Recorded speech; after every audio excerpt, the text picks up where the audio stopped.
Hello, students of 10th class, you are welcome to Chai Study Circle. आज हम 10th class का science की book का chapter 2 acid base and salt का chapter पढ़ेंगे। हम इससे पहले 2 वीडियोस बना चुके हैं इस चैप्टर के ऊपर और ये इस चैप्टर की वीडियो पार्ट 3 है। आज हम इस चैप्टर को ख़त्म कर देंगे, ठीक है। और यदि आपको जहाँ से आज हम पढ़ाना शुरू करेंगे उससे पहले यदि कोई दिक्कत है आपको उससे पहले वाले किसी टॉपिक में, तो आप हमारी इससे पहले वाली पार्ट 2 या फिर पार्ट 1 की वीडियोस देख सकते हैं। ओके स्टूडेंट्स, आज जो हमारा टॉपिक जिससे हम स्टार्ट करने जा रहे हैं वो है मोर अबाउट सॉल्ट्स। मतलब इसमें हम सॉल्ट्स के बारे में ज़्यादा जानेंगे, ठीक है। मतलब जितना हमें पहले से पता है उससे ज़्यादा, ठीक है। और फिर नेक्स्ट जो है, मतलब इसी में जो हमारा पहला टॉपिक आता है वो है फैमिली ऑफ सॉल्ट्स। मतलब इसमें हम सॉल्ट्स की फैमिली के बारे में जानेंगे, ठीक है। तो स्टूडेंट्स, हम सभी जानते हैं कि फैमिली का मीनिंग क्या होता है, परिवार, ठीक है। फैमिली का मतलब है परिवार, और परिवार के सभी सदस्यों में कुछ ना कुछ सिमिलर होता है, ठीक है। मतलब उनमें सिमिलैरिटी होती है, ठीक है। उनमें सिमिलैरिटी होती है आपस में, ठीक है। मतलब जो सॉल्ट किसके रिएक्शन से बनता है? सॉल्ट बनता है एसिड, सॉल्ट जो है बनता है एसिड और बेस के रिएक्शन से, ठीक है। सॉल्ट एसिड और बेस के रिएक्शन से बनता है, ठीक है। अब या तो जब हम जिन 2 सॉल्ट की बात कर रहे हैं, मतलब हमें यदि पता लगाना है कि जो 2 सॉल्ट हमारे पास हैं वो एक फैमिली की है या नहीं, तो हम कैसे पता लगाएंगे? जिन एसिड और बेस के रिएक्शन से वो बने हैं, ठीक है। या तो वो एसिड आपस में सिमिलर हों, ठीक है, या तो वो एसिड सिमिलर हों, ठीक है, या फिर बेस सिमिलर हों, दोनों। यदि इन दोनों में से कोई भी एक चीज़ सिमिलर है तो वो एक ही फैमिली के होंगे, ठीक है। और दूसरा, जब भी एसिड और बेस आपस में रिएक्शन करते हैं तो सब्सटेंस जो हैं वो 2 तरीके के होते हैं, ठीक है। सब्सटेंस होते हैं एक तो नेगेटिव और दूसरा पॉजिटिव, ठीक है। यदि जो 2 सॉल्ट हैं उनमें यदि वो दोनों सॉल्ट या तो पॉजिटिव हैं या नेगेटिव, या तो वो नेगेटिव रेडिकल्स हैं या फिर पॉजिटिव रेडिकल्स हैं, ठीक है। यदि वो इन दोनों में से कोई एक हैं तो फिर वो जो है सेम फैमिली के होंगे, ठीक है। वो एक ही फैमिली से रिलेटेड होंगे। ओके स्टूडेंट्स, यदि हम एग्जाम्पल लें जैसे सोडियम क्लोराइड, ठीक है। सोडियम क्लोराइड और हमारा हो गया सोडियम सल्फेट, ठीक है। सोडियम सल्फेट, ठीक है। तो इसमें हमारा सोडियम सेम है, ठीक है, और ये दोनों पॉजिटिव रेडिकल्स हैं, ठीक है। मतलब ये दोनों सेम फैमिली के हैं, ठीक है। अब दूसरा ले लेते हैं सोडियम क्लोराइड और पोटेशियम क्लोराइड, ठीक है। पोटेशियम क्लोराइड, ठीक है। तो पोटेशियम क्लोराइड और सोडियम क्लोराइड में क्लोराइड सेम है और दोनों के दोनों नेगेटिव रेडिकल्स हैं, ठीक है। तो इसका मतलब ये दोनों भी सेम फैमिली के होंगे। तो मतलब हम इनको कुछ फैमिलीज में की बात करें तो हम इनको कौन कौन सी फैमिलीज में बांट सकते हैं? सोडियम फैमिली, ठीक है, सोडियम फैमिली, ठीक है। नाइट्रेट फैमिली, हम इनकी कुछ फैमिलीज की बात कर रहे हैं, वैसे तो बहुत सारी फैमिलीज होती हैं, ठीक है। नाइट्रेट फैमिली, क्लोराइड फैमिली, ठीक है, क्लोराइड फैमिली, सल्फेट फैमिली, ठीक है। और काफ़ी सारे हो सकते हैं, ठीक है। नाइट्रेट्स, क्लोराइड, सल्फेट, ठीक है, कार्बोनेट फैमिली। ठीक है स्टूडेंट्स, तो ये सब आपकी फैमिलीज हो गई, ये सब आपकी फैमिलीज हो गई सॉल्ट की। ठीक है, नेक्स्ट जो हमारा टॉपिक है स्टूडेंट्स वो है पीएच ऑफ सॉल्ट्स। मतलब सॉल्ट की पीएच कैसे पता चलेगी, मतलब सॉल्ट की पीएच कैसे डिसाइड होती है, कैसे निर्धारित होती है सॉल्ट की पीएच वैल्यू। ठीक है, तो स्टूडेंट्स देखिए, सॉल्ट की जो पीएच वैल्यू है, जब भी एक स्ट्रॉन्ग एसिड होगा, ठीक है, एक स्ट्रॉन्ग एसिड है आपका, ठीक है, वो रिएक्शन करता है एक वीक, ठीक है, एक वीक बेस के साथ, एक वीक बेस के साथ। तो जो सॉल्ट बनेगा, तो जो आपका सॉल्ट बनेगा वो कैसा होगा, एसिडिक होगा। ठीक है, वो कैसा होगा, जो आपका सॉल्ट बनेगा वो होगा एसिडिक सॉल्ट। ठीक है, वो आपका एसिडिक होगा। ठीक है, मतलब उसकी जो पीएच वैल्यू होगी वो 7 से कम होगी। ठीक है, अगर आपका एसिड स्ट्रॉन्ग है, अगर एसिड बेस की रिएक्शन में एसिड स्ट्रॉन्ग है, ठीक है, एसिड स्ट्रॉन्ग है, तो पीएच वैल्यू लेस देन 7। ठीक है, मतलब 7 से कम होगी फिर पीएच वैल्यू। ठीक है, पर लेकिन यदि आपकी रिएक्शन में एसिड वीक है, ठीक है, आपके पास वीक एसिड है और स्ट्रॉन्ग बेस है, ठीक है, स्ट्रॉन्ग बेस है आपके पास, मतलब यदि बेस स्ट्रॉन्ग है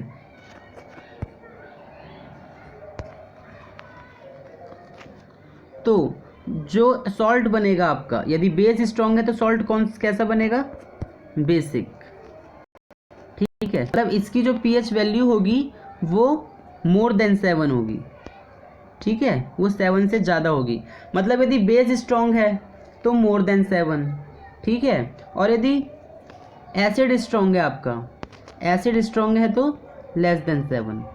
ठीक है स्टूडेंट्स, तो आपकी जो सॉल्ट की पीएच वैल्यू है वो ऐसे डिसाइड होती है। ओके स्टूडेंट्स,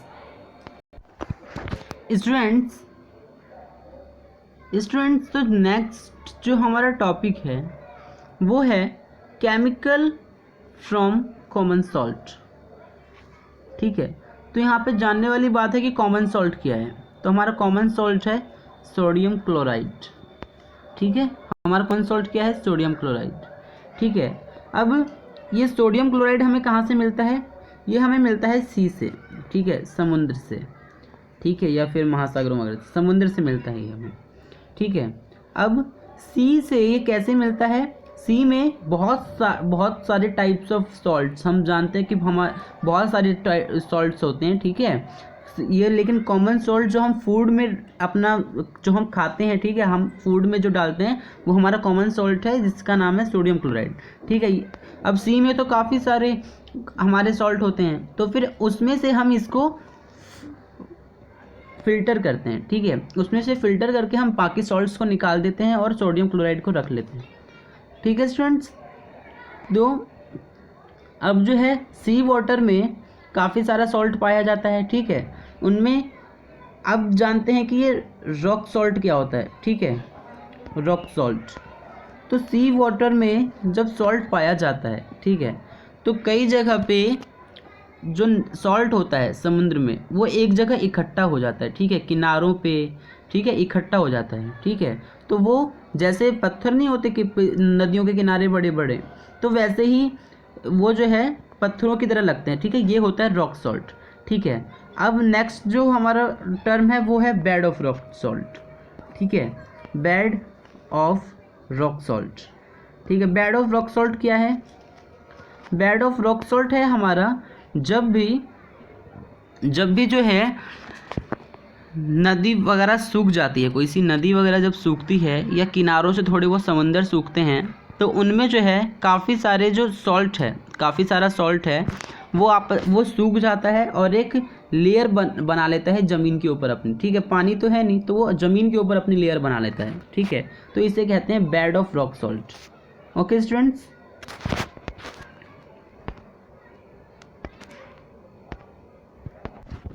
स्टूडेंट्स, आप गांधी जी की दांडी मार्च यात्रा के बारे में तो जानते ही होंगे, ठीक है। दांडी मार्च यात्रा गांधी जी ने 22 मार्च को की थी, ठीक है। 22 मार्च को की थी, कब? 1930 में, ठीक है। ये किस लिए की थी?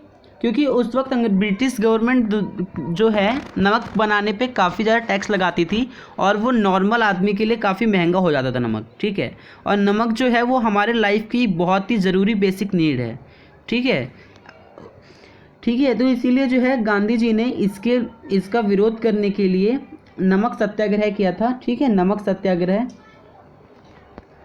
सत्याग्रह इसी का एक पार्ट था, नमक सत्याग्रह का ही एक पार्ट था आपका दांडी मार्च यात्रा, ठीक है। दांडी मार्च, ठीक है। तो इसमें क्या किया था इन्होंने, समंदर के पास गए थे और समंदर के पास जो है वहीं पे बैठ के समंदर के किनारे नहाए थे और वहाँ से जो है बर्तन में पानी लिया था और उस बर्तन के पानी को खौलाया था, उबाल के उसमें से नमक बनाया था, ठीक है। तो इस तरह जो है उन्होंने, और नमक जो किनारे पे पड़ा रहता है समुद्र के किनारे, उसको उठा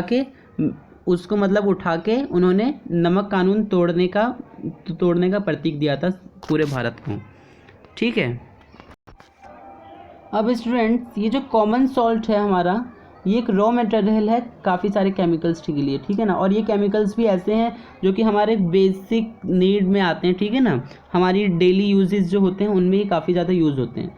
एग्जाम्पल आपका बेकिंग सोडा हो गया, ठीक है। वॉशिंग सोडा हो गया जिससे आप कपड़े धोते हैं, ब्लीचिंग पाउडर हो गया, ठीक है, और एक्सेट्रा। ओके स्टूडेंट्स, अब ये सोडियम हाइड्रोक्साइड कैसे बनता है, ठीक है। ये सोडियम हाइड्रोक्साइड बनता है जब भी आप सोडियम क्लोराइड जो होता है उसको एक्वा फॉर्म में लाते हैं, मतलब उसमें थोड़ा सा पानी मिलाते हैं, ठीक है, H2O। और उसके बाद जो है आप उसमें से इलेक्ट्रिसिटी को पास कराते हैं तो वो सोडियम हाइड्रोक्साइड बनाता है, ठीक है। सोडियम हाइड्रोक्साइड बनाता है और क्लोराइड और H2 उसमें से अलग हो जाते हैं। ओके स्टूडेंट्स, तो ऐसे बनता है आपका सोडियम हाइड्रोक्साइड, ठीक है। तो आपका सोडियम हाइड्रोक्साइड बन गया। अब इस प्रोसेस को क्या कहते हैं, सोडियम हाइड्रोक्साइड बनाने की, कॉमन सॉल्ट से सोडियम हाइड्रोक्साइड बनाने के प्रोसेस को क्या कहते हैं हम, क्लोर एल्कली प्रोसेस, ठीक है। क्लोर एल्कली प्रोसेस हम क्यों कहते हैं इसे, क्लोर फॉर क्लोरीन और एल्कली फॉर सोडियम हाइड्रोक्साइड।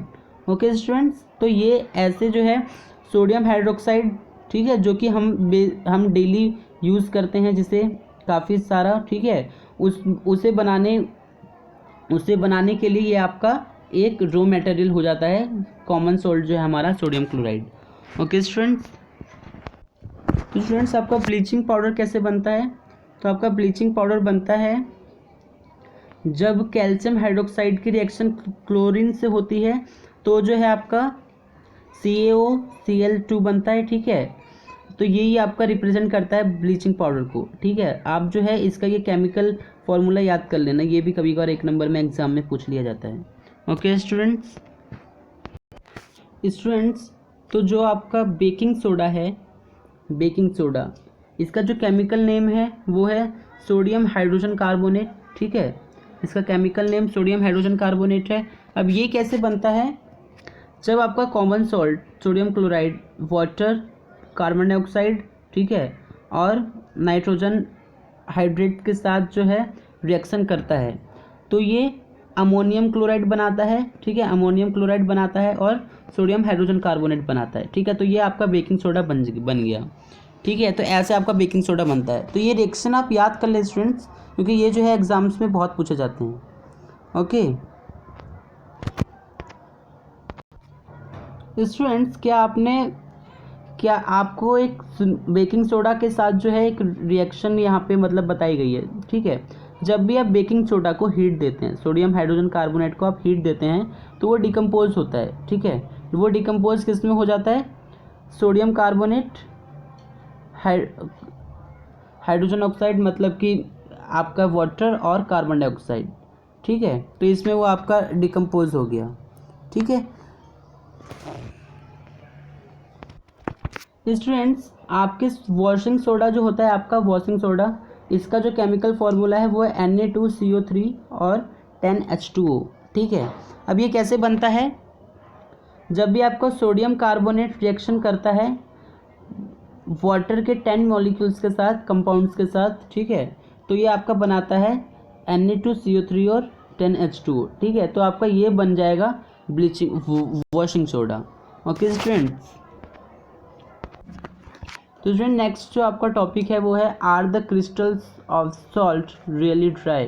ठीक है, क्या सॉल्ट के क्रिस्टल्स जो होते हैं वो रियल में ड्राई होते हैं? ठीक है, तो मतलब जो सॉल्ट होता है, ठीक है, सॉल्ट का जब भी क्रिस्टल फॉर्म में वो अपने होते हैं एकदम क्रिस्टल फॉर्म में, ठीक है, और या फिर आपको उनका क्रिस्टलाइजेशन करना भी है सॉल्ट का, तो उसके साथ आपको क्या करना होता है? क्रिस्टल फॉर्म में हर सॉल्ट के हर कंपाउंड के साथ, ठीक है, सॉल्ट के हर फॉर्मूले के साथ, हर कंपाउंड के साथ एक फिक्स्ड नंबर ऑफ वाटर होता है। ठीक है, होता ही होता है। ओके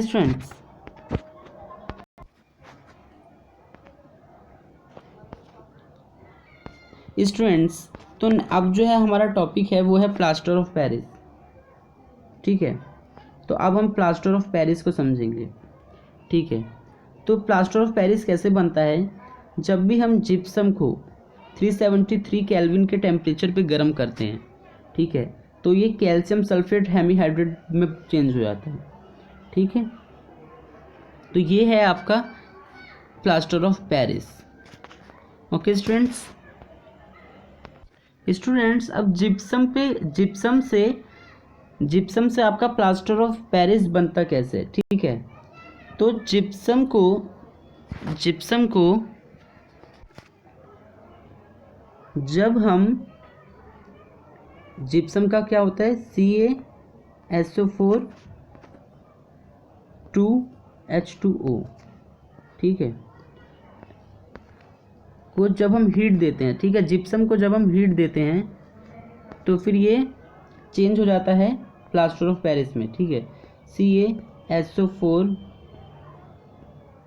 1/2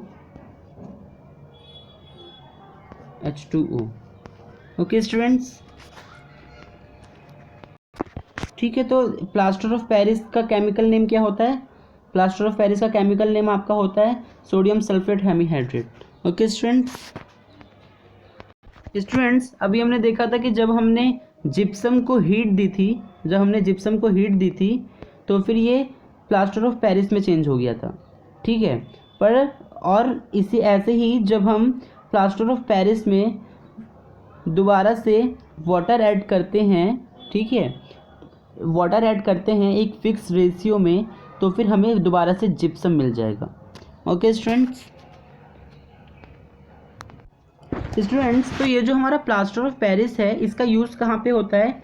जैसे हड्डी वगैरह जब फ्रैक्चर आता है तो जो पेशेंट्स को जो प्लास्टर्स चढ़ाए जाते हैं उसमें इस प्लास्टर ऑफ पेरिस का यूज़ होता है।